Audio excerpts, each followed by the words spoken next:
What's up? What up? Let's go.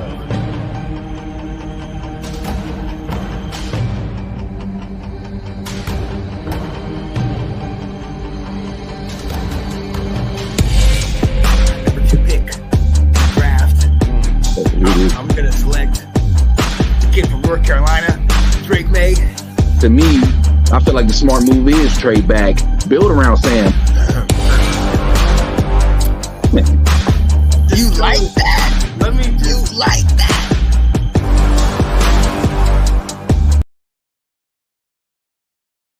What up, ladies and gentlemen? Welcome to Washington Football Roundtable. It's your boy, Anton Benton, a.k.a. Mr. Moral, a.k.a. Awesome Arsons, here to tell you about this week. Now, to my left-hand side, we have my boy, Alex, joining us on this crew. What's up, Alex? Going on, Bro Crew Sports Talk. Let's get it. Let's go. Oh, my goodness. Let's go. Oh, my goodness. goodness. Boy, Sean, bring it in. Come on, man. What up? How we doing, people? How we doing? Oh, man. Ladies and gents, we got us a good week, right? We just we coming up off our loss, we doing what's called licking our wounds. We got a good team ahead of us. We got a lot of learning to do. And after last week's game, it was known we have some mistakes. We got little things to work on. But coming to you, Alex, about that scenario of last week, what is something that points out to you that we could really improve on? I mean, I definitely think we need to improve on a lot of things, but I mean, the way we showed up versus Baltimore, I mean, a lot of people should be like proud of how we came out. Baltimore, they've been doing it for so many years. They're a playoff team. Even people say that they're a Super Bowl bound team. So us doing that and losing by a touchdown, man, I mean, I think we played great. I think, again, we need to gel a little more. We need time to keep working with each other. But other than that, man, I think we played great. Again, our team is not done. Are we in rebuild mode? Dan Quinn told us that we're not in rebuild mode. So we're again, I don't feel like this is our team to win the Super Bowl. But do we look like a playoff team? The way it's looking right now, we look like a playoff team. So us losing that or winning that game, man, hey, I'm proud where we stand. You know what I'm saying? We lost. It is what it is. You know what I'm saying? We played against a tough team. So, but we played our heart out. We showed, that we can compete with the best. So I'm happy where we're at. I'm happy where we stand. Right. You're right, Sean. I know you got something to say about that because Nathan been trying to tell you about Baltimore and how he's gonna how they were gonna whoop our butts. But I feel like we definitely put in to have 23 points on the board. So they gave Baltimore a good chance. So tell me what you think about how that game ended. No, I agree with Alex when talking about we're not in rebuild, and like Dan Quinn said, he's doing recalibration. And I think the thing that one of the things he also pointed out was that the old regime was given so much flack because of the lack of winning, but Dan said he couldn't have done it without what was built. You know what I mean? And I think that is key because the pieces that we brought in were great, but a lot of the pieces we had before, they were pretty solid in itself. Maybe just not, the organization and Dan Snyder being above that hurts. So, I mean, as far as that game is concerned, it was definitely a measuring stick, and I'm excited that we did as well as we did. Definitely some things to work out, but yeah.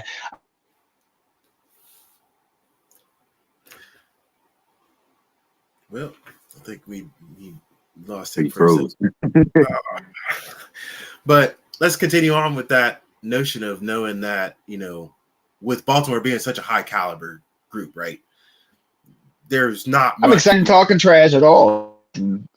Oh. It's okay, brother. He went through the Matrix. He sure did. So, but going back to some of those notes about that Baltimore game, we looked at this game like, okay, we were going to lose, but we had a high advantage of like, all right, how many points are we going to put on the board? How soon? We had a high caliber of what we were looking for from that game, which helped. And all we did was fall short of it. It's not like we didn't, have those expectations. We didn't, go through and get them. We put points on the board. Our defense was trying its heart out. We just couldn't. We stopped Henry in the first half. We just couldn't keep up with it. So I feel like, with that game, we definitely put more of a scare in some of these high caliber teams. Like, okay, Washington's got something for us when they play us, and that is something we've probably missed in the years to come. Is like Baltimore probably came in our house like, oh, we're gonna take this house, that's ours, and next thing you know, like we're almost in their house taking advantage of it. So that's the difference that I think our fan base is probably dealing with. So like, Alex, I know you feel that a little bit. That fan base of ours is growing. It's starting to give it smack talk, to all these other teams and be like, all right, watch out. We got our man. I got NFL fans coming to me, making it seem like that. Oh, Washington is like like we was last year or the year before, and I'm like, I mean, I'm glad y'all think like that, but we're not. You know what I mean? Like the way we're playing right now, we're one of the best teams in the league. You know what I'm saying? So, but I like how teams are sleep on us, man. We some people still think that, I mean, that we ain't no good, but we the underdogs, so it is what it is, man. But people need to start watching out for us, man. They're gonna start shouting our names, be like, yo, Washington, gotta watch out for them, man. They nice.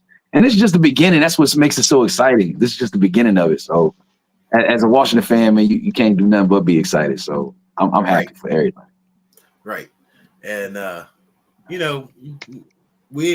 would say, Sean brought it up last week about, we have an easy schedule, and it does look like it.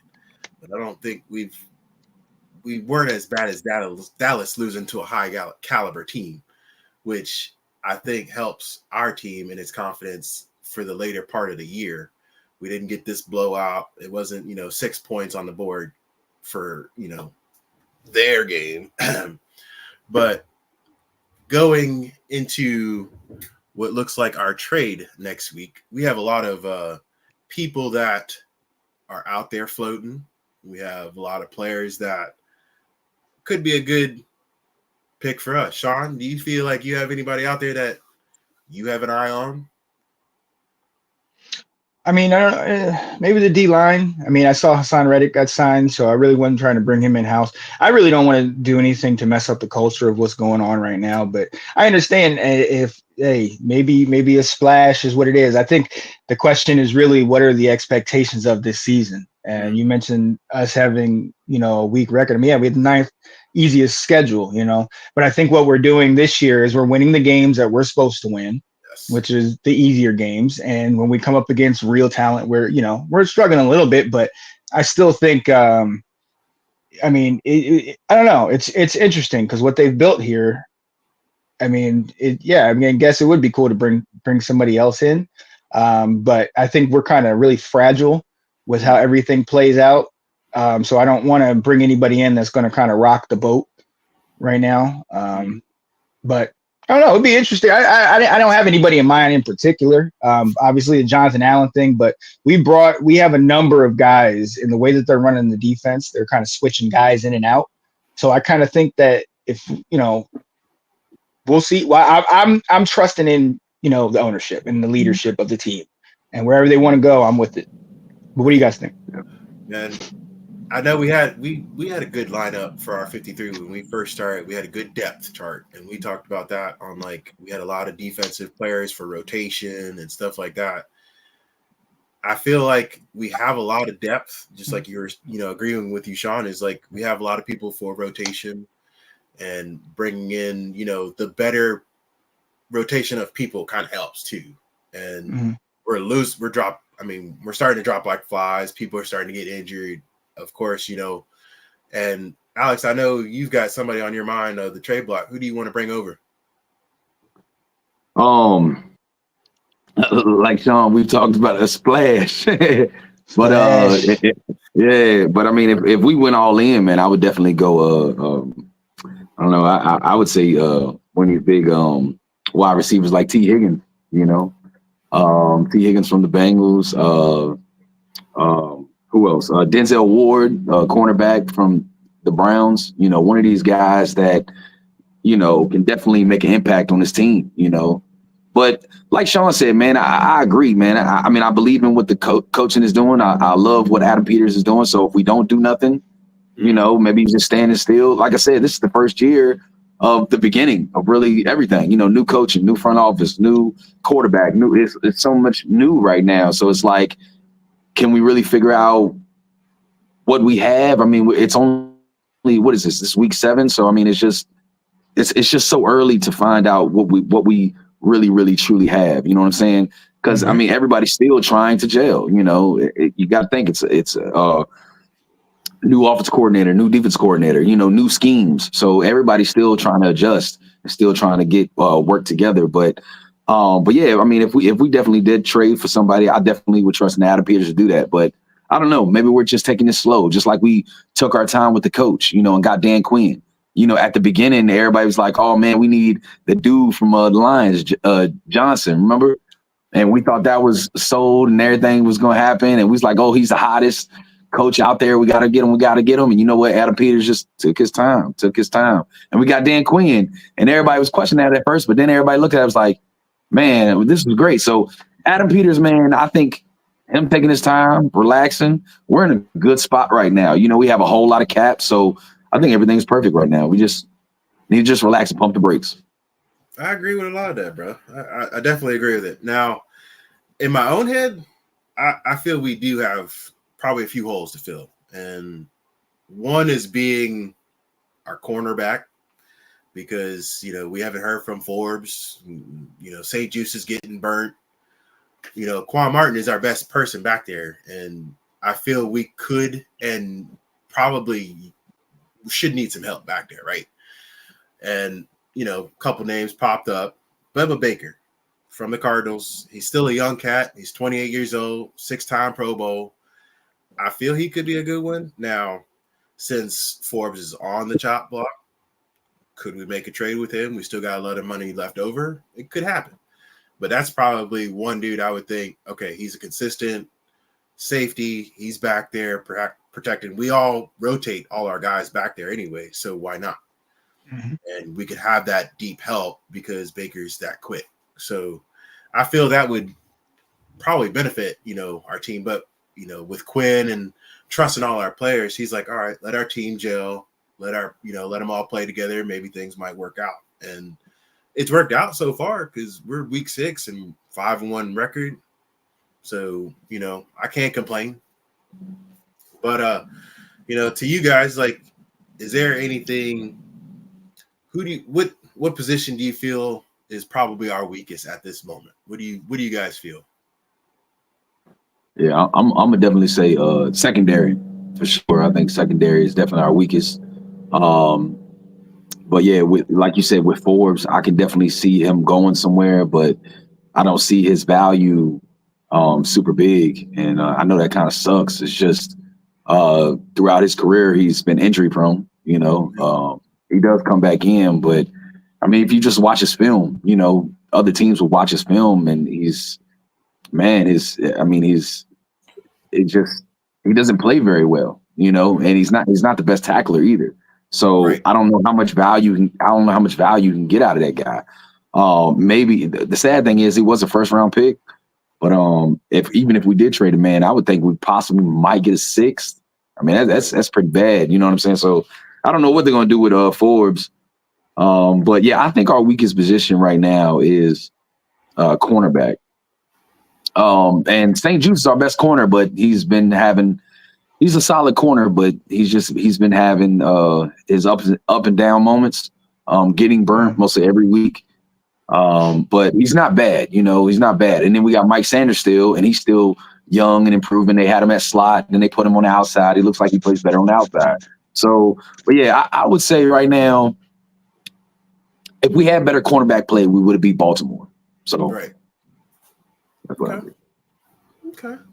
Now, Sean, do you feel there's anything weaknesses in our offense that not say should be improved, but do you think that we could work out better? Our wide receivers. I mean, we can always get better in that regard. So I mean, and I agree about secondary as well.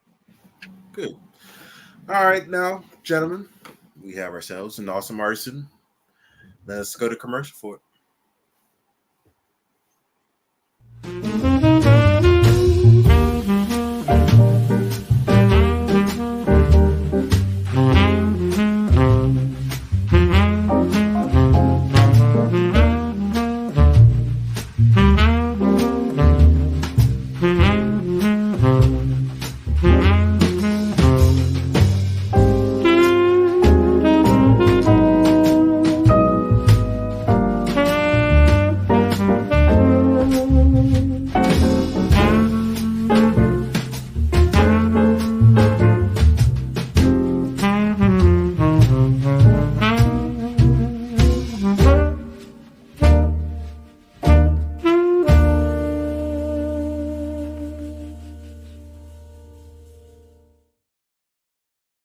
Thank you, Sean. That's your sponsor of Awesome Arsons by yours truly. And now we are back to Watch the Football Roundtable, where we talk about this upcoming week. We face Carolina Panthers. Yeah, they might have a bad record, but that's still a football team that we got to watch out for, right? They got a lot of weapons. They got pretty good offense that could do us some damage. But I think Sanders still, Chin, St. Juice are going to have a good game, right? Now, Sean, I know we've got a few things that we could probably look out for with this game. You know, with Carolina, we had, we picked out a few of their staff and had a few things with their prior history. Is there probably anything on that team that we really could see as a weapon that we have to watch out for? No, I mean, Andy Dalton's a veteran. He's been around.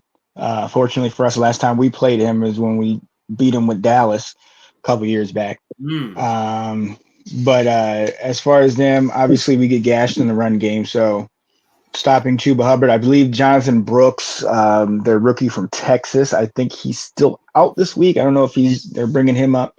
But Chuba Hubbard definitely can get us going. And I mean, look, Xavier Legette, love that guy. Big, strong guy out of South Carolina, can play. I think Adam Thielen might be hurt, but I mean, they got a number of injuries over there. So it really is going to see who is dressing for them, but number one. But I think the bigger thing with us is just not to overlook these guys, because I mean, there's a blockbuster matchup we got next week against Chicago that I think it will be easy to overlook this game and look ahead to that game. Yeah, we definitely can't look through Carolina and think, oh, we can already see Chicago, in our midst. We definitely have to, be in today's game, understand, okay, we still have to put one more underneath our belt before going into next week. And you're right. Carolina ain't a team that we can just look over and be like, oh, this is an easy win. We still got to put our squares together, cross our T's, dot our I's. And with that being said, Alex, do you have any pointers that, concluding into this Carolina game that we really do need to think about? Yeah, man. Sean said it, man. You can't underestimate these guys. I mean, I think that's what a lot of fans were doing. A lot of our fans were like, "Oh man, it's gonna be an easy game." Man, look, I mean, this is an NFL team, so I mean, everybody knows the momentum can switch in any given moment. So we just can't, we can't drop our heads on it, man. We gotta stay focused. But yeah, like y'all said, man, Carolina, they got some dogs on offense. Dante Johnson and that rookie wide receiver that they got.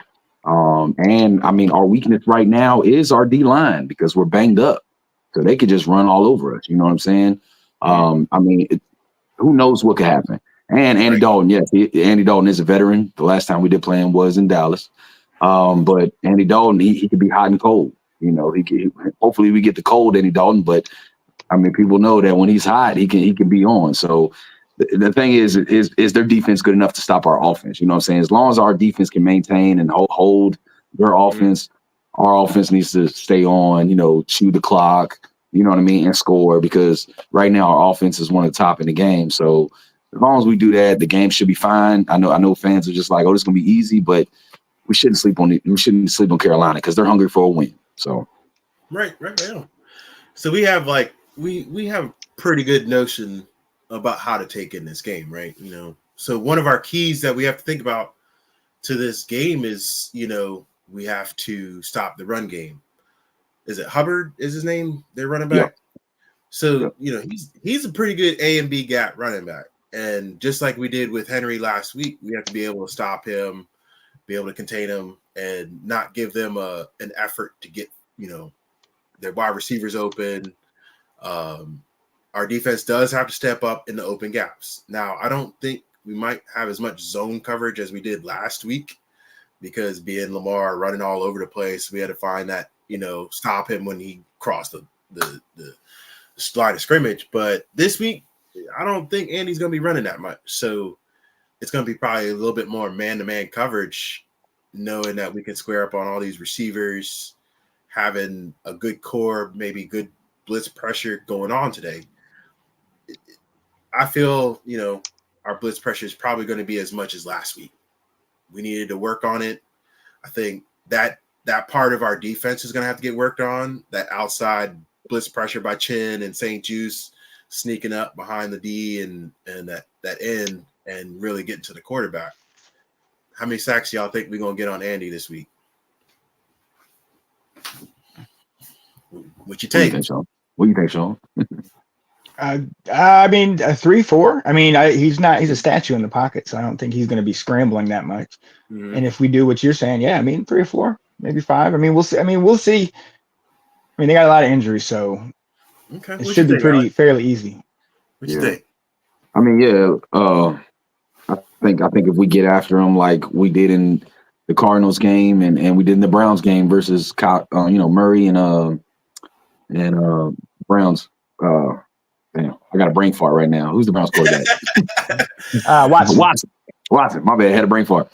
But we got after them like crazy. So as long as we do the same versus Andy Dalton, I think we'll be fine. But I got us getting around 4 or 5 for sure. I feel like our defensive line today will have to prove that by getting up there, getting those sacks, and I'm putting down 5 right now.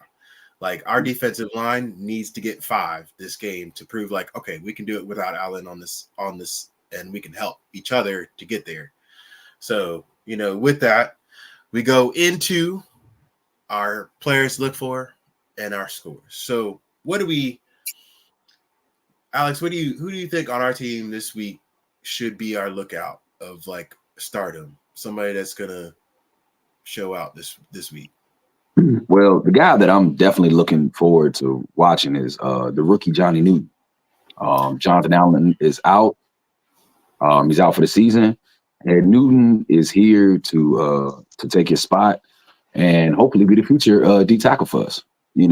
Jonathan Allen, we all know that there was possibly trade talks these last couple of years.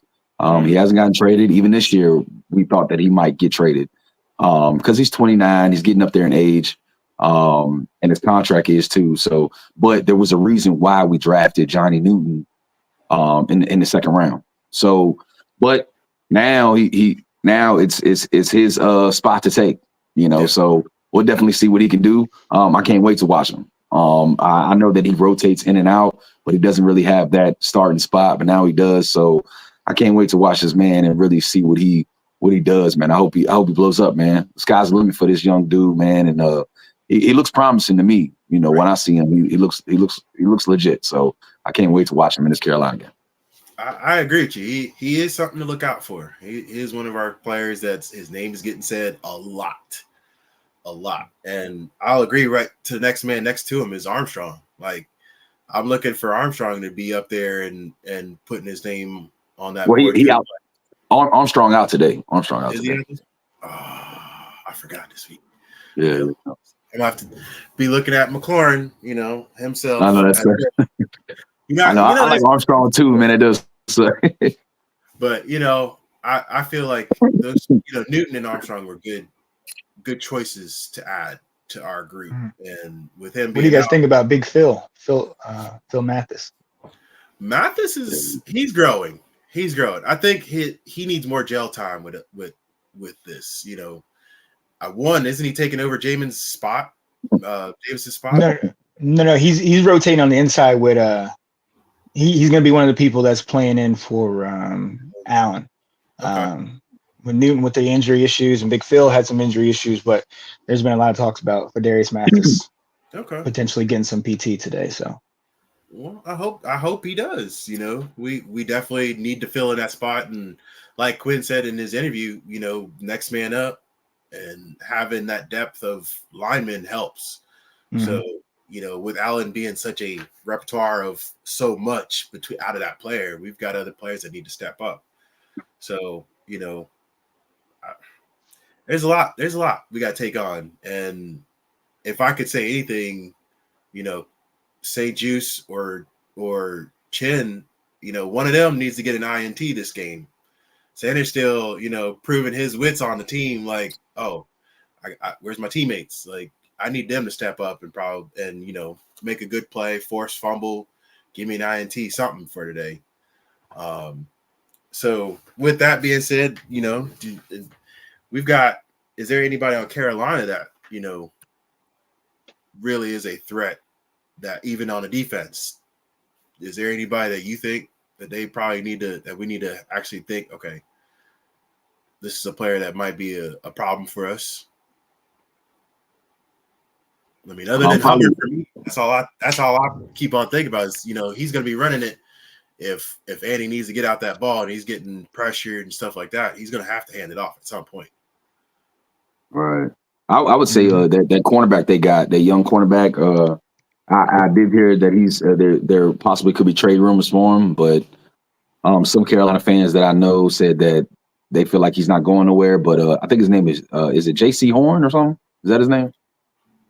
Might be.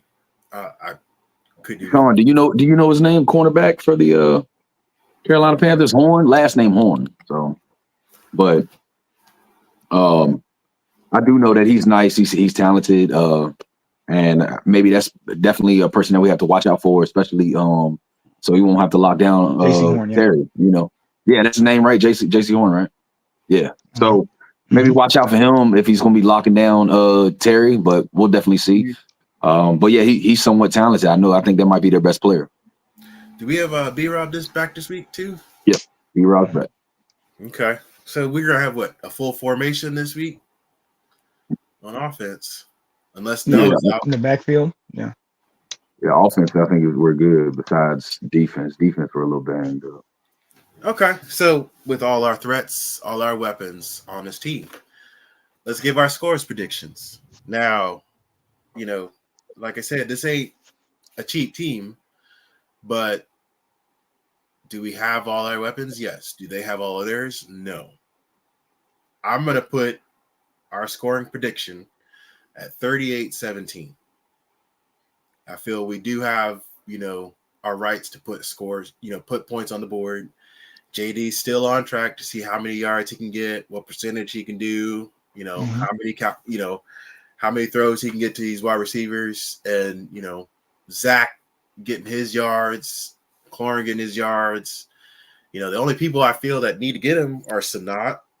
You know, he needs to get a few catches. Noah needs to get a few catches. What do you guys, you know, what are your scores and who do you think is going to get our touchdowns this week? Alex, let me get to you first. I'm gonna say 34-14. 34-14. Okay. I think that's legitimate. 34-14 Washington. I just think our offense is gonna definitely explode. I mean, like you said, I mean, we are one of the top offenses in this league, definitely top 10. So I don't think they'll be able to stop, especially when B-Rob is back. Austin Eckler, you know how he definitely plays better with the way his position is with the third down back. He's probably one of the best third down backs in the game right now. And just Cliff Kingsbury, if he calls a great game, you know, he's a very great offensive coordinator, and he's shown it each and every week. So, yeah, and I think defense, as long as we hold them to 14 points, I can see that happening. I can definitely see that happen. So Okay. as long as we just don't struggle and make it seem like this is going to be easy win, you know what I'm saying? We definitely have to stay focused and do what we do each and every week like we have been. I think, I got us getting 30, maybe even 40 points on this team. So, yeah. Okay. Sean, what you got? What's your score for this? Well, you said B-Rob is back, right? Yeah. Yeah. So our offense should be back up from middle of the pack to back to where we were in 3 of those 4 wins. So with B-Rob being back, that's what gets our offense to tick. If we had him last week, then I think JD would actually, been able to open up and keep that balance going. So for me, I got 45-7. I just think B-Rob is going to open up that offense, and like we're going to get 200, 250 total from all the backs, as opposed to last week where we didn't even get 50 yards on the ground. You know what I mean? So I think that will move us up to the place where Alex and you guys were saying that, up into the top 10 of offenses and whatnot. I know our score, how much we've been scoring has been pretty high, which has been pretty great. But overall, our passing is kind of middle of the pack, middle to high of the pack, and a lot better than what it's been in the last couple of years. But the team is a lot better than what it's been in the last couple of years. So, but I got 45-7 because I think with B-Rob in there, then you're going to get big yards on the ground, and that will open things up for Jaden and Eckler and even Nichols to get in there and everything like that. Because B-Rob's in my opinion, what makes us tick, and one thing that we were really missing out on last week. With B-Rob, yeah. That's you really are right. You really are right. We did miss him last week, and he's going to be a definite factor to this week, especially running up the gut and giving that defense a bad problem. Mm-hmm. But, we only had 50 some odd yards last week, and that's not top quality, man. That's not. Yeah, we need over 150 a game to make it really a situation. And when the run game isn't working, then teams aren't fearing that. And so then all they're doing is say, all right, Jaden, you can run. But the NFL is the NFL. We got fast linebackers and all that stuff. So I think, B-Rob is definitely going to be the X factor for us to blow him out, but we got to get that running game going. I mean, a lot of that is as well with Jaden Daniels. If he can, not horizontally run so much, but going back and forth to the sideline, making sure he's letting his receivers get their plays instead of thinking, okay, I have to run, within the first check down. I think he's gotten a lot better with that over the last 3 games. Honestly, he's been able to trust his receivers a little bit more, being able to, okay, let me let him get open by giving him some time. And, I think a lot of that study was last week with Baltimore, how he really had to think out his plays. He wasn't trying to run at the first thought of getting the ball. He didn't have a run game, so he had to. He had his best game with 269 yards, which was great statistically. Yeah. But the offense, all you got to do is look at the last 4 minutes of the first half and the first 4 minutes of the second half. Our offense was not, it wasn't what it was against Arizona or against Cincy or against Cleveland, because we did not have that run game. That's where got to run the ball. We got to be able to run the ball. And with him being back, that opens up the play action. That opens up those holes for Jaden, because it brings up those linebackers, and now Jaden can get around the edge, Yeah. And, Alex, you've been counting on this dude so much, and I thank you for giving me the confidence to believe in this man, because we wouldn't starting out with a record with a 5-1 record. We wouldn't expect that from a team with a 4-2. 4-2. Yeah. 4-2. 4-2 with the rookie quarterback. We weren't expecting to ever get this far, right? And what you've seen so far, do you feel like he's that much of an improved quarterback? Where's his, it's only 6 games in, but where do you rank him in a grade at this moment? Oh man, I didn't know it was gonna, the way he's exploding right now. I didn't know he was gonna go this fast, jump up to be one of the best quarterbacks in this league right now. I saw it in the future, but I didn't know it was gonna be like we said, it's been 6 games and it's just incredible. But I knew the dude. To me, again, this is my opinion, I just felt like this dude was gonna blow up, because I see him as a pocket quarterback that can run. You know what I'm saying? And his legs is dangerous, but I mean, his arm, his accuracy is just incredible what he's doing. But man, I mean, the sky's the limit for this dude. I still don't think that he's reached that ceiling yet. You know, I still don't see that. But man, I mean, who knows, man? I mean, if he keeps doing the way he's doing, and hopefully he does, he's definitely gonna get Rookie of the Year and possibly, I don't know yet. I ain't gonna go that far, but possibly the MVP.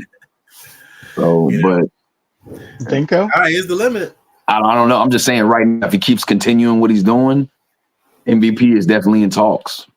The way he's playing right now, but do I think he get MVP? I don't know. That might be a little stretch. We'll have to see. Yeah, it's going to be a lot of consistency. You know, he needs it, and I think he could do it. He's got the right coaches. Kingsbury's doing a great job with him. He's helping him out. He's, you know, listening to him.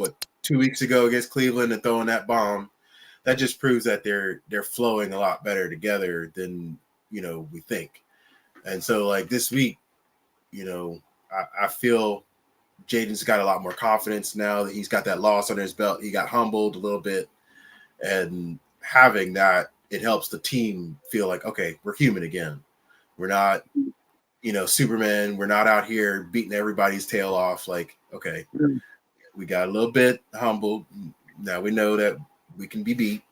Now what's our improvement? And, you know, Sean, do we have that? Do you think our fan base is growing like Dallas, like it should be, or do you think that, you know, our fans are going to be into JD for the full year? Well, I'm not the right person to ask about that, because I'm personally in a battle with our fans, because I understand.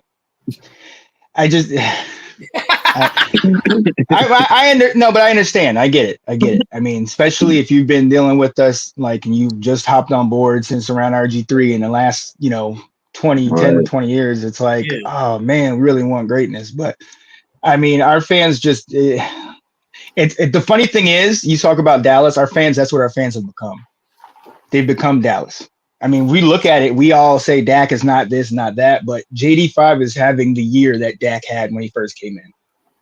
And everything that I'm saying from what JD5 is doing is exactly what Dak wasn't the best quarterback, but Dak had a solid running game with Ezekiel. He had great online and he had great defense.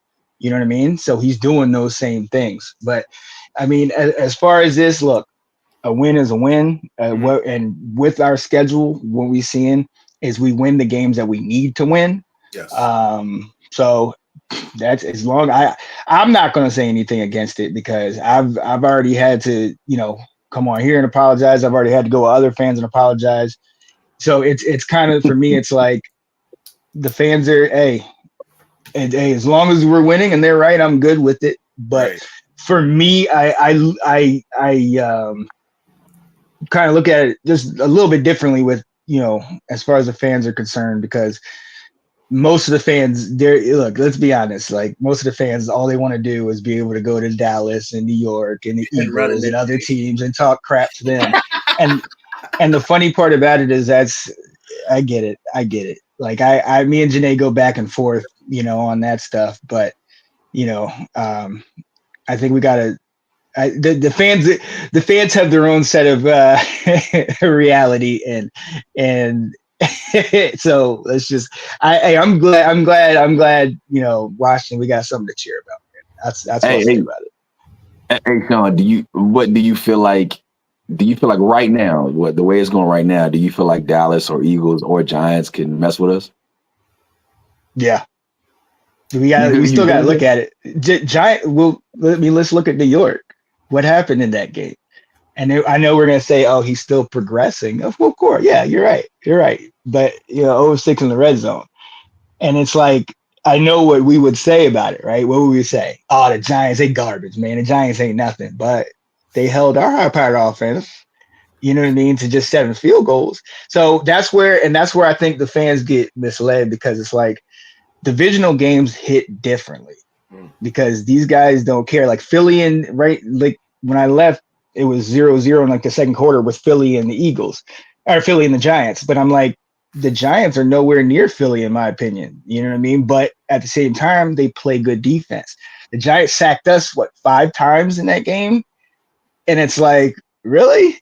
Really? So in division, oh yeah, everything's up for grabs. At the end of the day, the Eagles are still the last team to make it to the Super Bowl from our division. And Dallas is always going to be Dallas. I mean, people can have their personal opinions on Dak and their personal opinions on, how the team is, but Dallas is CeeDee Lamb. That's Dallas and CeeDee Lamb. That's passing. What's our weakness? Secondary. So, with them, there's easy ways to blot out each team.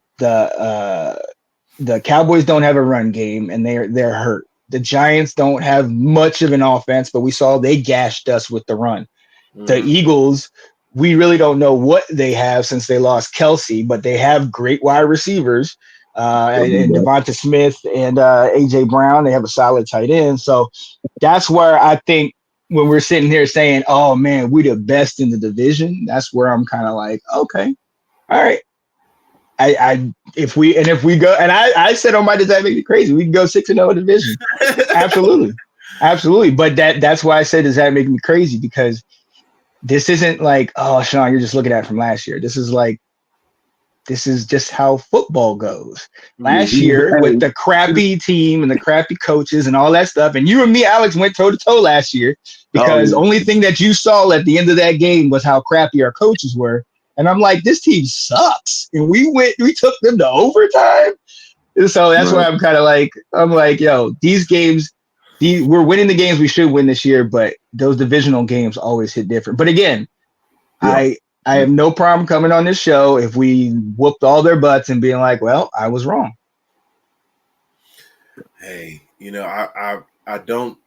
I do agree with you on a lot of that, just because, like, with Eagles being really the only toughest team that in our division right now, AJ Brown, Barkley, and Hurts, they're creating a pretty good stir. And I mean, it's what 20-3 right now, Philadelphia over New York. Yeah. Which was expected. But what do you guys think? What do you guys think of Dallas? I know what you think to their fans and how they've been dogging y'all, but what do you guys think of Dallas? I think Dallas. My bad. Go ahead, Anton. You go ahead, man. With Dallas, I think that even though they got their butt whooped by Lions, I don't feel like that's their team. I feel like they're better than that. You know what I'm saying? They're banged up though too. I think a lot of their defensive players are banged up. So, but I know they have been the laughing stock this past week or whatever. But that doesn't define Dallas. Dallas is still, I feel like they're still solid, definitely in this division. So I don't want to put nothing past them. But like I said, with me, to me, what I think right now, the way we're playing, I think we're better than Dallas. I think we're better than Philly and the Giants. But like you said, it's a divisional game. So, and we all know that. So, I mean, anything could happen. You know what I'm saying? So, but I'm not putting nothing past Dallas. I don't want, just because they lost to the Lions. Do you think we got to improve our secondary? Because if we look at the division, CeeDee Lamb is a monster over there. And then we already saw what Malik Neighbors and Wan'Dale Robinson did to us. And then we know what Philly's bringing to the table. So if you look at it schematically, that's what I'm asking. Like, if you look at it like that, you said that our secondary is the worst part of our team. And each one of those teams has top tier sets of wide receivers. So do you think, like, from that, what do you guys think on Dallas and just the rest of the teams of the division? It goes on a little bit about wit. Like, it's our coaching to know that we made a mistake against New York. Yeah, Neighbors is going to burn almost every team. He's that good of a wide receiver. He gets open, his yak yards are ridiculous. So a lot of that, we have to deal with defensive coaching. All right, do we play more zone? Do we play more, man to man? How do we have our help defense come out? We played a lot of zone against Baltimore. Yes, we did, and that was a lot too, because they had a lot more runners. We could expect him to hand it off, so we had to play zone a lot more. But with this, with our conference, Phillies are only. I mean, Dallas isn't, unless Dak really has the notion to be more smarter than the clock or than everybody on the field. That's the only way he's going to beat us, because he has to think more. He has to put more confidence in the players around him than himself in order to beat us. because without a running back with the on Dallas to really punish us, I don't think they do. So now he's going to count on CeeDee Lamb a little bit more. He's got to count on everybody else. And he doesn't have the legs anymore. So now he has to count on everybody around him. And I just don't think he has that same expectation he's had like 3 years ago facing us. Let me ask you guys this. How in the league, how high do you guys put Dak? Do you put him in like the bottom 15 of the league, or like No, I put this him. guy was an MVP candidate last year. I put him top 10. I put him top. But see, I put him top 10 as an NFL fan, a Washington fan. You know, we all talk. So, you know, Dak trash. But I got to give him respect, and give him credit where credit is due. You know, I'm definitely giving Dak. He's a good quarterback. He's definitely a stat guy. He's like Kirk Cousins and these other quarterbacks that they make it to the playoffs, but they just can't get to that next spot. You know what I'm saying? In primetime moments, they struggle. You know what I'm saying? But Dak, no, I mean, I think he's a hell of a quarterback. I definitely put him at top 10 for sure. Is that on Dak for them not succeeding in the playoffs? No. To me, I mean, Dak has had it all.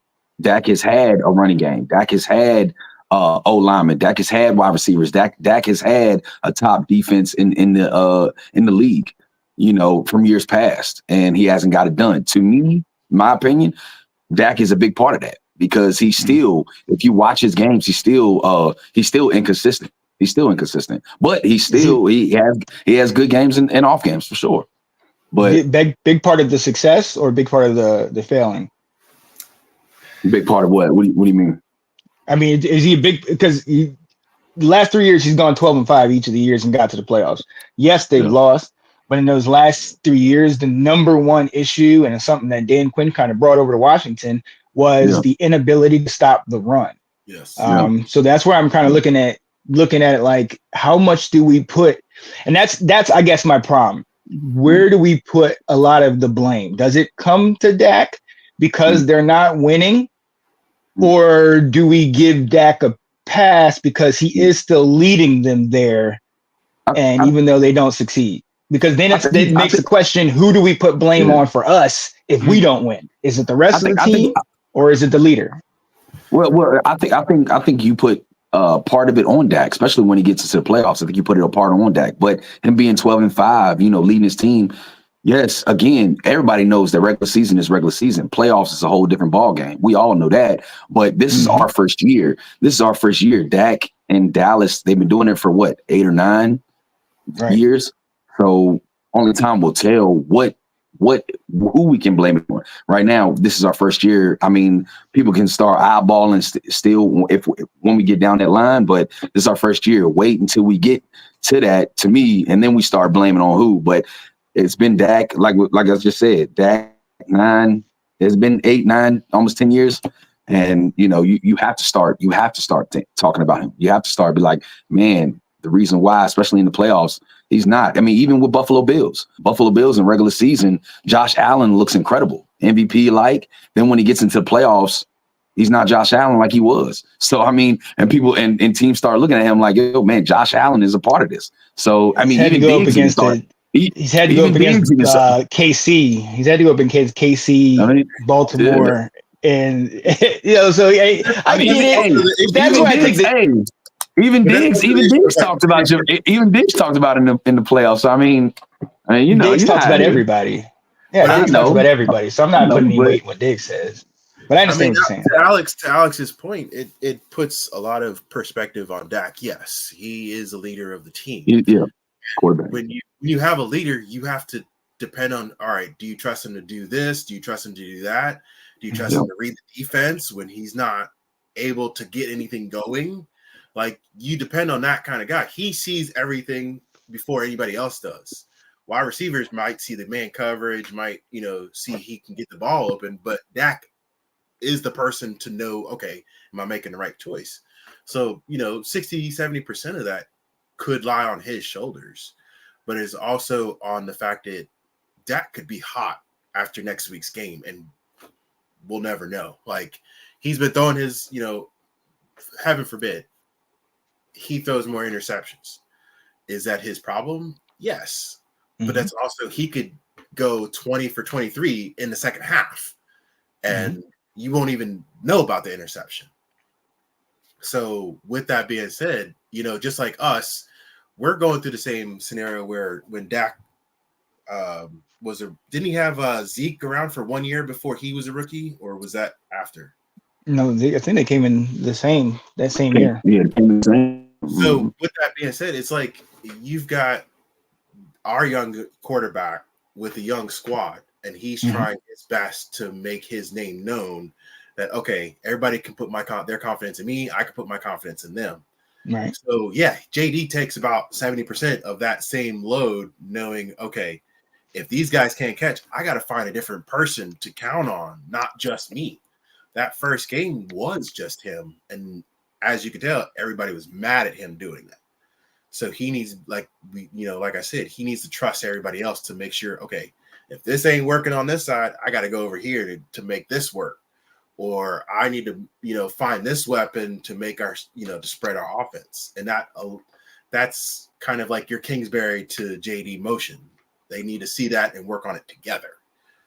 So I think that's my other point then, because that's what we're talking about with Cliff. But you guys know this just as well. A lot of stuff has to do with the offensive coordinators. Yeah. He had Kellen Moore, who was brilliant for all those years, and then he left, and he still had the success. That's why when I look at Dak, outside of my hatred for Dallas, I still look at him like, shoot, I'd take him. Yeah. I mean, the guy's a winner. He plays good ball. But that's the difference, and that's where it comes to fan versus somebody else looking at it, where it's like, if it's my guy, everybody else got to get it together. But if it's another team, then he's got problems. If you really look at it, like CeeDee Lamb is his road dog, Zeke is his road dog. He doesn't have really that aura that, okay, I've got my guys. And that's, if you look at Dallas right now, that's where he's feeling. He's like, man, where's my people? I need that aura to carry myself, to feel like I'm Dak Prescott. It's not his name in front of the team right now. It's the Dallas Cowboys. They've got so many injuries. They've got, people missing, week after week. It doesn't make them seem like Dak is leading the Dallas Cowboys. And that's where, like, that 70% is putting on him because, he's messing up. He's causing these interceptions last week on why they couldn't get, the ball into the end zone. So, yeah, he's taking the brunt of that this week. Just like, JD had a little bit of like, okay, he got the interception. That would have been our 7 points to get the game together. You've got to take the give and go about what that leadership role takes. And with Dallas, he's got, if he gets good weapons, you're not going to hear, Dak's head's going to be so big.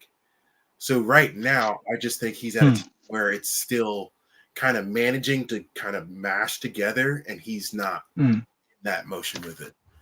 That's interesting. How do we judge success? How do you guys gauge it? Is it just winning the Super Bowls, or? No, I feel you can judge a team when everybody's like getting all their yards, getting the receptions. Zeke's getting the ball, getting 100 yards a game. Like, you can't really count that out if, one of your weapons is really having a thrill game, and then next week your other weapons are having a good week. I mean, I feel like success, like you said, Sean, I feel like success, if we're thinking about the same thing, definitely improvement every year. And if your team obviously consistent winning, but I mean, that's what all the 32 teams play for, is a ring. I mean, that's what we're all playing for, is that ring. So, I mean, it's not, I mean, they wake up every day. Unless we're Patrick Mahomes, then we all suck. No. I mean, not suck, but we're all failures. No, I'm not saying we're failures. I'm just saying, like, a team. You know what I mean? The bar, yeah, that's the bar we're all trying to chase. And lately, yes, Pat Mahomes has gotten it, but There are teams that are close to it, and those teams are successful too, but they just haven't got. That's what we're all chasing, is that ring. You know what I mean? That's what everybody should be chasing for. But some of these players, I ain't gonna lie to you, some of these players ain't chasing for a ring. That's what it used to be back then. Some of these players are chasing for the bag. But that's and then once okay. they get the bag, they stop. That's the question, though. That's the question, because this is why I want to ask this about Dak, because if we're all chasing the ring, and we fall up short, then how do we judge that? You know what I mean? Because we've all said regular season success is great, but you got to win in the playoffs. Well, in this league, there's only like 4 quarterbacks right now that can seriously say that they've won. You got Lamar, you've got Patrick, you got maybe Aaron in his old days, and then Josh Allen's got a couple victories here and there, like, and Brock Purdy. You know what I mean? So does that mean the rest of the guys are next in the pack? And this, I'm just talking about this year. I know what we're talking about for the future, because in the future is bright. But like for this, how do we gauge that success for us? If we go 13-4 and then lose in the first round of the playoffs, that's success, right? For this year, not for the years to come. Yes. Yeah, for the first year, yes. And with a rookie, yes, for sure. Our success. But that's what Dak did. That's what Dak did. You make a playoff, not have to think about a wild card. Like, we've always had a history of like, okay, are we going to make wild card? That was our thing. We didn't know if we were going to make a playoffs. We just thought, okay, do we have a chance because of our record? It was always like 9-7 or close to that, and we were barely making 500. But with the success now of how the NFL, the West Coast, like everybody 10 games or more is success. With our side of the East Coast, anything over 9 games is a success. So it's kind of the success in your conference. You have to think about, like, with Dak and with Jones, with Hurts, does JD rank as a better quarterback than most of them? Yes, because right now he's putting in the effort. And I feel that's where, with our confidence and confidence, that we can carry it so much further. Yeah. Well, I mean, to me, Anton and Sean, I feel like I'm thinking if I was a Dallas fan. Yeah. And I'm going back to, like you said, his beginning of his year. They had a successful year with a rookie quarterback, right? He had an incredible rookie year. You know what I'm saying? But now it's been 8 years, or 8, 9. I'm sorry. Has it been 9 or 10 with Dak? And they've had everything for this man. We've had a running game. We've had running game in his prime. We've had the best offensive line in football. We've had a top 5, top 10 defense. People can argue about that. We've had a top corner, 2 top corners in our league. We've had a dominant DN, Michael Parsons. We've had and then you start looking, it's like we've had a top offense, and then you start looking, it's like every time they can't get it done. And then you look at Dak, and it doesn't really seem that he either has he improved. As me as a fan, as an NFL fan or a Dallas fan, I haven't really seen nothing that's really like, oh man, he's got over that hump to see him be a Super Bowl guy or a guy that's going to ball out in the playoffs. So that's when you start questioning as a fan, is like, because I don't know how many fans, even a couple years ago, Dak is not the guy. I mean, y'all remember when they had Rush in and they wanted to keep Rush. Freak Dak, let's keep Rush. There was a lot of fans, Dallas fans, that wanted that, and then when they even got the backup guy, what was his name? Is it not Trey Lance? Trey Lance. There's so many fans talking about him. Oh man, I think that's the difference. Yeah, that's the difference of what we're talking about. We're talking about what the fans are saying, but the fans will also sit there and yank anybody out if they're not winning. So that's where I think, my apologies for the confusion. That's where I think there's confusion in what we were saying, because I'm not listening. I don't go on the fan boards. I don't listen to any of that crap, because they come out and they just say whatever's on their mind. And they're just like, hey, bring this guy, and this guy sucks, and blah, blah, blah. But you're not taking the time to actually kind of, what you guys are doing on the show, taking the time to actually break down What is our strengths? What is our weaknesses? X, Y, and Z. So Dallas fans, we already know they're hungry for it. And I think the thing that I think is huge with Dallas is that there is a big drawback. Number one, Jerry Jones. We already know that. Like he'll put in money to do whatever, but he clearly is more worried about the brand. And then I think it goes kind of like with Buffalo and the AFC. It's like, yeah, they've had everything, every piece of the puzzle, but you can also say that about Buffalo. But what happened? They ran into the buzzsaw that is the Kansas City Chiefs. Over the last couple of years in the NFC, a lot of these teams have run into the San Francisco 49ers, Green Bay Packers, and whoever, and like the Rams that went to Super Bowl a couple years back. So that's where I think that's where, and the fans obviously, they're gonna get mad because it's like, oh, we're so close, but we can't get over this hump, and it's gonna go on Dak for those type of things.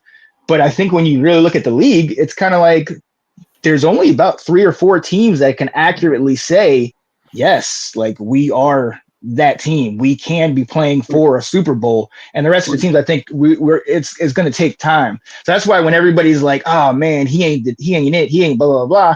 Boy, then it's kind of like, well, who are you going to bring in long term, not for 3 or 4 games? Who are you going to bring in long term that's going to be better than what he's providing? Yeah. And at the end of the day, your owner is actively sabotaging the team. So it's like with Dan Snyder in Washington. Like we had decent success in certain games, but he was actively sabotaging the squad. Right. You know what I mean? So it's kind of like, no, they haven't reached that next zenith, and I'm glad they haven't done that because they'd be unbearable. But I'm also kind of glad we haven't done it because I think Washington fans would also be unbearable because of how many years we've been down. Only thing I've seen this already. Washington fans have been going to every other team and being like, "Oh, look at y'all, we the best." Yeah, blah blah blah. And then, like Janae said, it's like, who have you played? We're winning the games we should be winning. We're not beating the playoff caliber teams. We're winning the games we're supposed to be winning. And I'm the one who looks bad for saying that because it's like, oh, you're hating on the team. You're trying to curse the team. No. What I'm saying is let's take it for what it is. Dak has gone 12-5 the last couple of years, and they can't get over the hump because they can't stop the run.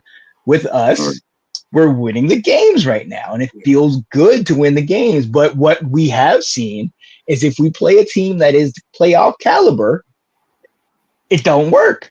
Right. We have struggled. So that's where I'm kind of trying to figure out, are we playing for the bragging rights and the division success and the conference success? Or are we really thinking like, let's go to really build it for the Super Bowl? And that's where I'm trying to figure out, are we looking at Dak? Are we looking at the real makeup of the team and why these teams haven't done it? And it's not Dak. Dak's not the reason why they haven't.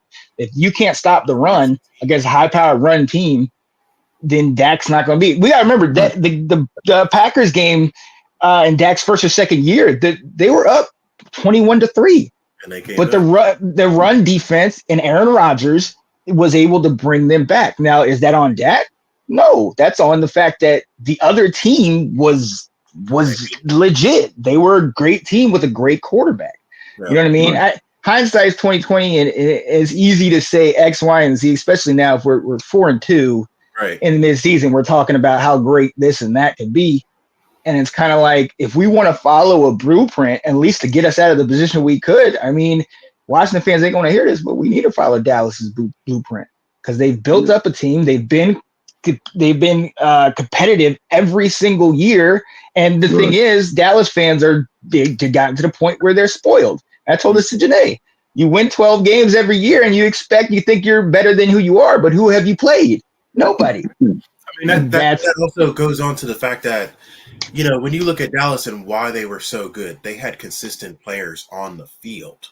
Mm-hmm. Right? We could look at it now as Washington team. We had a lot of injuries when we were, fighting. We didn't have a consistent quarterback, right?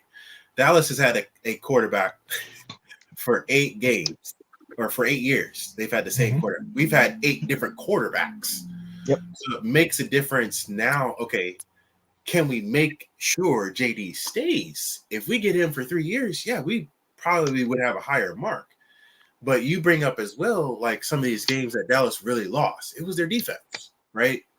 They didn't have the defense to stay competitive in the third and fourth quarter. Green Bay ran all over them that game, and they just lost because they were tired, right? So it also puts into the fact if we don't hear Diggs' name enough, like we haven't heard him in a minute, he used to get a INT almost every game, and where do you hear that now? You don't hear, they used to have Lawrence on their team. He's gone and not there. Parsons is out on an injury, so we had that issue of like, okay, can we put more points on the board before their team? And we've had a history where, with Kirk Cousins on our team, second quarter, all right, we're down 21-7. Here comes Cousins 3 or 4 touchdowns later. But that's the history of we played into it too late. Now we're at a point where Kingsbury's on the throttle in the first quarter. And if we didn't have a team mathematically to be able to put those points on the board, I don't think he would try so hard. And we'd be putting so much into our defense, finding out which rushers we have. But we have an offense that has the weapons. We can put that effort into going for it in the beginning. We're not trying to. Do we have the weapons? Yes. I think we can improve a little bit. Okay, look at our. I think our players are playing. I think our players are playing well, and I think Cliff is putting us in advantageous situations. But I don't.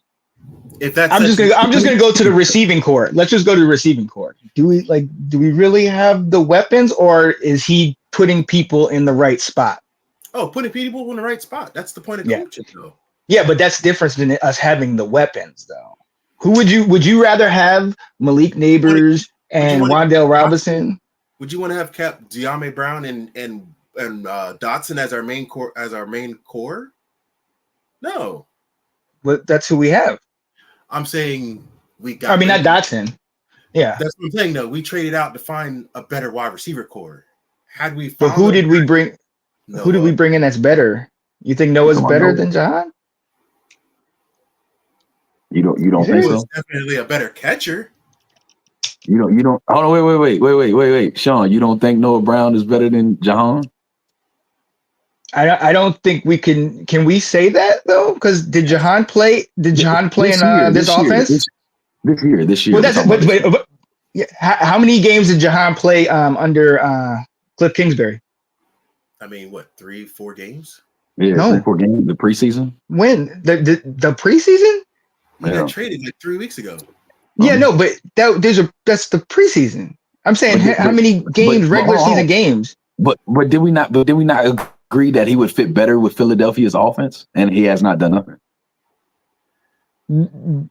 No, he hasn't. We didn't agree that he would do better. No. I'm saying I'm agreeing that he hasn't done anything, but I think what we're asking is apples and oranges because first of all, we never Jahan. Okay, so first we'll put it this way: in preseason, do you think? Well, tell me, do you think they show everything in preseason? No. Do the starters all play in preseason? Most of them did first quarter, but that was it. But that's what I'm so.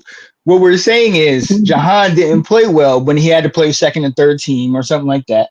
If you don't put in the effort of not catching the ball, you're not going to stay on the first team. Okay, but the reason why Jahan got cut was because he's not a good blocker. And Cliff Kingsbury's offense is more about what can your receivers do when they're blocking out in space. Jahan wasn't tough.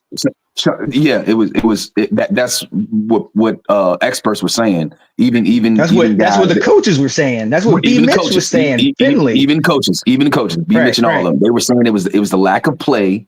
It was the lack of play. Him not blocking, like you said. Him losing his confidence. Yeah, so we had to trade him. And we were hoping that we think he was going to play better with Philadelphia's offense. And it looked like he still got the same thing. Even Philly is like, I don't even know why we even grabbed this guy. You know what I mean? It's like, damn. We won that trade. We won that trade. Let's talk about that. Does Philly play our style? Did we play the same style that Jahan has been playing in Philly? Did they play the same style? No. Did he have a whole training camp to work with Philly? This is where I'm thinking. This is where I understand that we're listening to certain people and certain experts and X, Y, and Z, but this is stuff that we can see with the eyes. Where it's like, if you come in and you've been practicing all off season one place, and then you go somewhere else right at the beginning of the season, and then are we expecting him to be what he was at his prime in Washington? And then secondly, how can he be at a prime in Washington if the success he had was under, he had two separate offensive coordinators. He had Scott Turner and he balled out with Carson Wentz, and then he got hurt. And then Eric Bieniemy, that we saw how that worked. So then for us to then say, oh, we won, I just don't know if you can say that if he hasn't had adequate time to actually work with them, and then he's not the number one and everything, and then he didn't fit Cliff's stuff, but we didn't see him in Cliff's main offense. We didn't see everything that Cliff's bringing out, because like you guys said, Cliff didn't even show his first stuff in week 1. He didn't show his first stuff till maybe 3 or 4, like against Arizona and all that. Can we say? Yeah, and I'm not down on everything. I agree with everything that you're saying, but can we say that? Can we blame it on him not fitting right in schemes, or are we just as fans overhyping this guy? Maybe this guy is overrated. Maybe he wasn't what we thought he was going to be. Because if you really think about it, even Ron Rivera reached on a lot of those players. Was he really a first round pick? Was he? So that's the main question we need to start thinking is, even though he had a decent rookie year, maybe this guy was just overrated. Maybe it might be scheme, but then again, it's like maybe it's not scheme. Maybe this guy is just overrated and he's not that good. Do we play the same offenses that we played with Eric Bieniemy or Scott Turner? No, they're different. We're playing. So how much do we put in there? Playing more of like a I don't know. I'm NFL, the way that we're playing with our wide receivers now. Dotson wasn't, even though he played just a few bits under Kingsbury, it wasn't. Even though you go back to EB or any of our other coaches, he has to do it now. You're in a new season with everybody. If you don't show any improvement, period, past the point of last year. Well, Anton, like you said, I mean, okay. For example, it might have to take Jahan Dotson some time, but look at Noah Brown. He just jumped right into the system and what it got. He looked a lot better. So I mean, that's what I mean. Is it really the scheme, or are we just overhyping this guy Jahan Dotson? Maybe he wasn't that good. You know what I'm saying? Well, let's go by that example. How many of our receivers look better? How many better wide receivers look better than John? No, just saying in general this year. Like, how many of our receivers look like a lot better? Anybody that's catching the ball is looking better. Everybody is. But that's why are they looking better? Is it because they had the opportunity, or is it because the offense caters to that, or is it because they also have a quarterback that can get it to them? So that's why I'm saying we're not blaming, but we're judging Jahan on what we saw over the last couple of years, and then we're coming into this team with Cliff, who is spreading it to all of our wide receivers. A lot of them who are no-namers, like Diami. Shout out to him. He went to North Carolina. I watched him in North Carolina. He was elite. He hadn't done any of that in Washington, but this year he is. Is that because of the quarterback play? Because he had his quarterback from college and Sam Howell, and that wasn't working. But this year, the passes are a lot shorter. They're getting the ball out a lot quicker.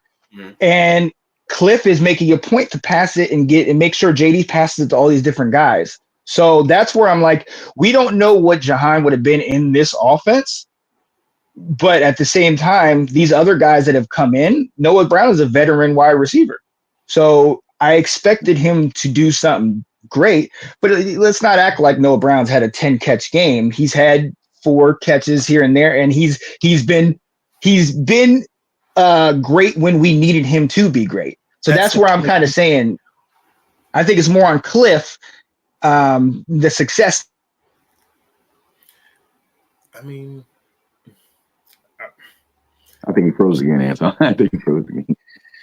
With it, not to argue with him about it, I just feel like we've had a great receiver squad, and if it wasn't for like Terry stepping up 2 weeks ago and telling everybody to improve on that, Was it because Dotson had left That that we're they were like, oh, shit, now our spot's looking at it, and I don't beat up the fact that we've got a crew now that could be great and it isn't great. Like we don't have a star that's like right now on our team, but you've got to look at the whole squad of like, okay, everybody is doing their part to improve.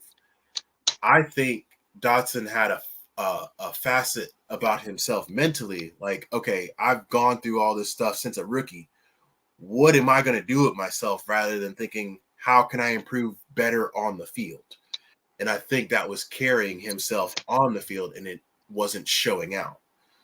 And with him in the preseason, he was kind of being a lazy receiver. He wasn't showing out to the coaches like, I want to be first team. Mm-hmm. That's the problem that was facing himself in the locker room. He wasn't proving I'm an improved wide receiver. Right. He was just saying, okay, I'm complacent on being my spot in the wide receiver squad. Right. I think that's we're asking. You're saying we're asking if he's better than Noah Brown. I think That was the initial question. I think no, because I think, in my own opinion, I think Dotson still had a lot of collegiate talent in him and not NFL talent. He's a good, tall wide receiver. He can catch the ball, but he still didn't have the agility of like what Noah Brown is doing right now. Noah Brown can still get his cuts in. He still has the fundamentals to get space, and he catches the ball over, almost over anybody who's doing it right now. The yak yards he got last week, that's the perfect example of why he needed to be on our team. Whether or not to get the pressure off of McLaurin, off of Zach, he's catching the ball and making sure, okay, now we have another person we have to actually guard. And that's the better point of using every threat on our offense, just because now the defense they can't do the blitz pressure because now you got 1, 2, and 3 receivers they can trust to count on rather than thinking, oh, McLaurin's going to be our third down guy. That's it. Yeah, I think I see what you're saying. I think they can still do the blitz pressure. In my opinion, it's the OC. It's the play calling. It's the way that we're spreading the ball around and doing all that stuff. And I think that there is something that says that, certain players don't play well in certain schemes. And I think if we look at Noah Brown and where he came from and look at the scheme that we're running, I think those things are similar. So then it was easy to see Noah Brown come in and have instant success. But to my point about the wide receivers, look at our wide receivers by name: McLaurin, Dotson, McCaffrey, Brown. If you're looking at this from an opposing team, are you fearing anything there? I mean, just like us with the New York game, if it wasn't for Malik getting the hot hand, we would have never thought about him being anything else. If we look at any of our receivers and think, okay, they could have a good game. But look at Malik coming out of college. Malik was Malik was a top 10 pick. Mm-hmm. Okay, he was amazing. He was Jaden's number 1 wide receiver in college. Right. So Malik is that dog. I think Alex can even say that. Malik is that dog. Period. Yeah. So when we look at Malik, I mean, if we're talking playmaker ability, I challenge him. I put him up against McLaurin with playmaker ability, because McLaurin is now finally really balling out with a solid quarterback, but also a coordinator that's listening to what he's doing. That's my thing about our wide receivers. I don't think they're great, but I do think with the quarterback and with the offense that is really making it a point to get it all out to them, they're working well and they're playing well.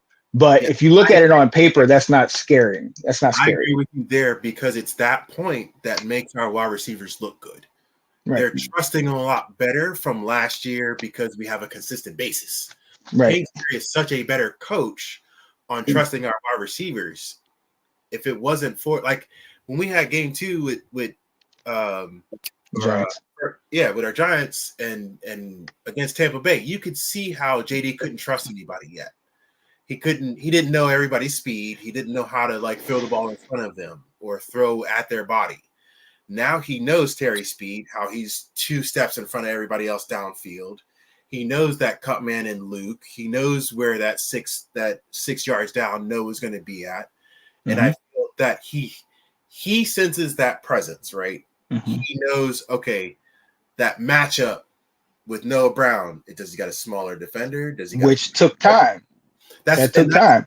It's that Jahan didn't get that time with him. So that's where I'm pushing back on this whole distinction of Jahan is better than Noah, because we're not comparing them on the same playing field. So for us to say, oh, look what he's not doing over here and look what he's doing over here, it's different. Because I honestly think if the three of us were the wide receivers in Washington, we'd all get a lot of catches and stuff, because that's just the way the offense is working. Is Jahan as good? Is he worth the number one pick? Those are all questions that who knows, but we don't know what the years that he's been with us and the play calling of those years, we've all had serious issues with that.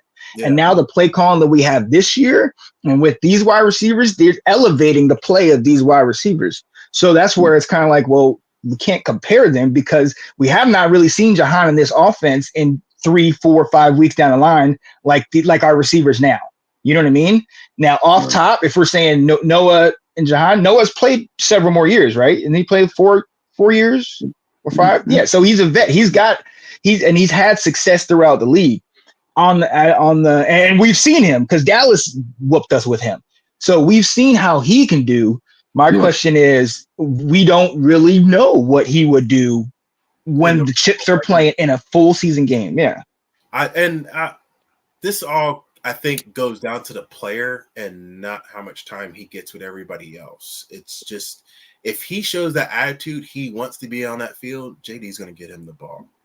But I feel like there was a facet about him, like I said, mentally, where we didn't see him bonding with everybody else. And I think that was probably a missed vibe that Kingsbury already saw.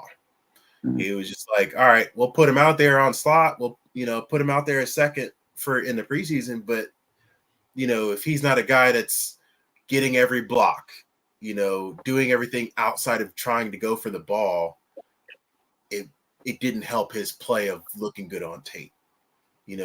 During some preseason, he was barely getting underneath the pads and then letting the dude go without even trying to hold him on a running play, and Eckler's getting hit behind. So that doesn't look good for his tape at all. Right. And if you already have a bar for everybody in the locker room, if you don't meet that bar, you're done. And I think that's what Kingsbury already did in the preseason, was like, hey, you got so I think the question should be, is Noah Brown a better blocker then? Because I don't think Jahan was kicked out for his pass catching. Now, his confidence might have been knocked down, and I agree with on that. But with what you're saying with that, and what we've seen is that he didn't have the toughness, he didn't have the tenacity. That was more on blocking, and that was more on the scheme. That's where I think there's the difference in, if we're trying to compare Noah by the stats that he's had this year and Jahan by the stats that he's had this year. Well, then, it's more for Noah, but it's different if McLaurin's covered, so I'm going to hit Noah for 3 or 4 catches, and if I hit Noah for a 40-yard pass, and then he has 4 catches for 50 yards, then that's misleading, because it's like, well, he had one big one, and the rest are like dink and dunks. So that's where I'm kind of like, all right, Jahan ain't getting it over there, and who knows what the full issue is, but I can't say that Noah is leaps and bounds better than Jahan with the different offenses and with the different schemes and with the different. So that's why I'm kind of like, I get it. I mean, is Noah playing great for us? Absolutely. Absolutely. But I have nothing to compare that to when it comes to Jahan and how he would play with our first team for a full game. I mean, I wouldn't say, other than his stats of how many plays or reps he had compared to Noah, and that's the only stats we could really look at, is how many reps he had in a game or on the line compared to Noah. And when did we get Noah? In the first week? We got him week 3, week 2? In preseason or in the regular season? We got him regular season, if I'm not mistaken. Right. So it was more the addition to find another help for McLaurin. It wasn't, we have to find somebody as a replacement. It was just, okay, Kingsbury has a scheme of using more weapons that we have, right? Totally agree. I think that's where we break it down is like, okay, Kingsbury has a scheme himself. He already knows what weapons are going to get used and how he's going to use them for the plan of, series, right? Totally agree. Mm-hmm. I think without a doubt that Noah filled his schemes a lot better because he could use them in a slot more. He's a little bit of a buffer wide receiver. And yeah, he has the expertise of blocking.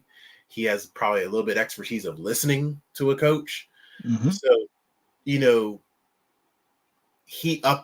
basically upgraded the whole wide receiver squad by helping out with that. Now, we won't see it because it's been he was out with the Cleveland game, I think, for his leg. So he's only been 2 games really to prove his point. I would say right now he's probably had a better impact than what Dotson even gave to the team at this point. Like with 2 games. Any 2 games Dotson's probably played, it would be fair to say, okay, they're pretty even right now.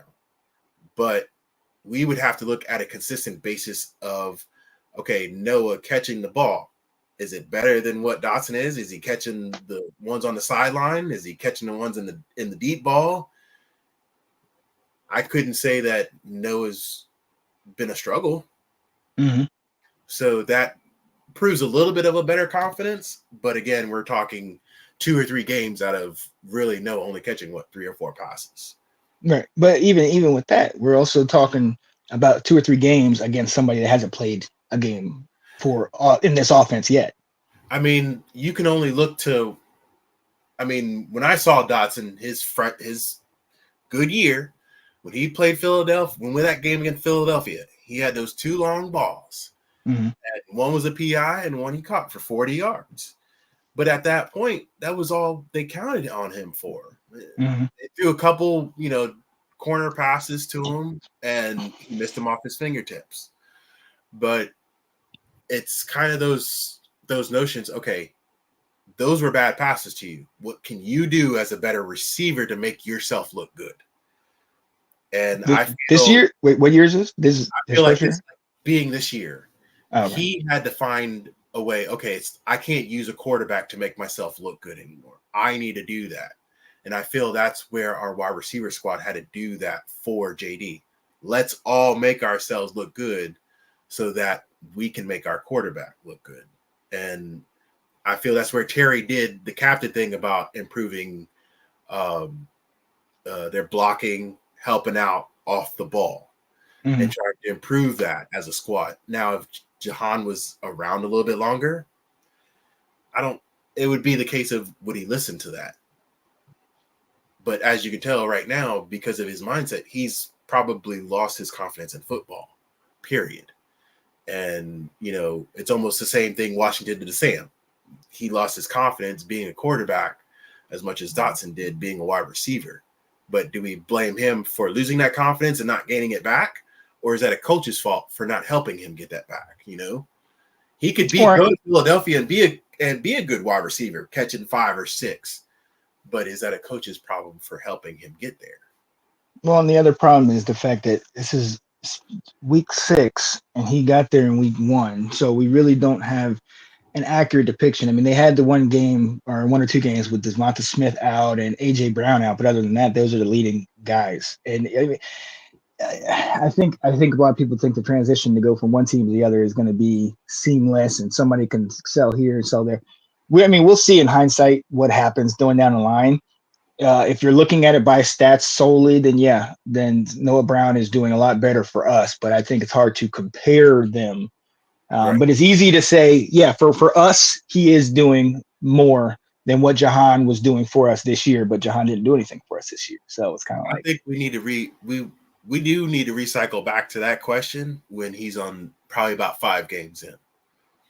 Who? I think Noah. When he's like 5 games in of playing, I really do think we need to recycle back to that question about how much of a dominant impact, not dominant, but how much more of an impact he's done to the team, helping them out and being a better, weapon to helping the team out.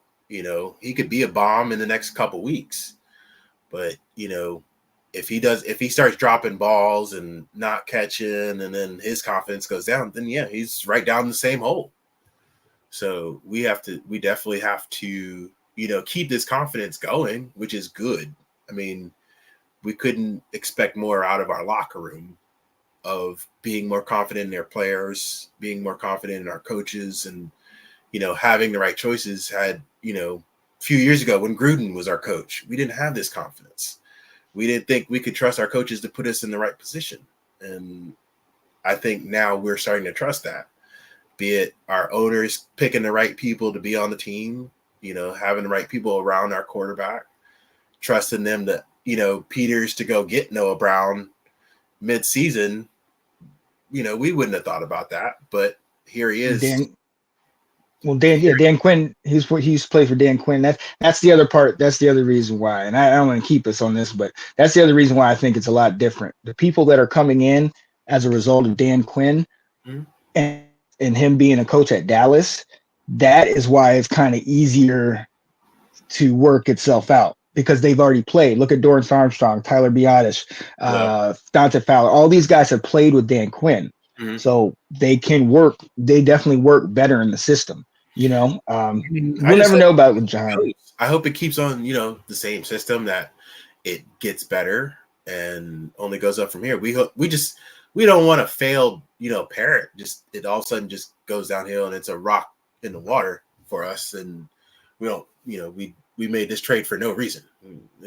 I think it's a good trade, and I just feel like, yeah, because he's now in Dan Quinn's scheme of things, that he could probably be, you know, as fluid.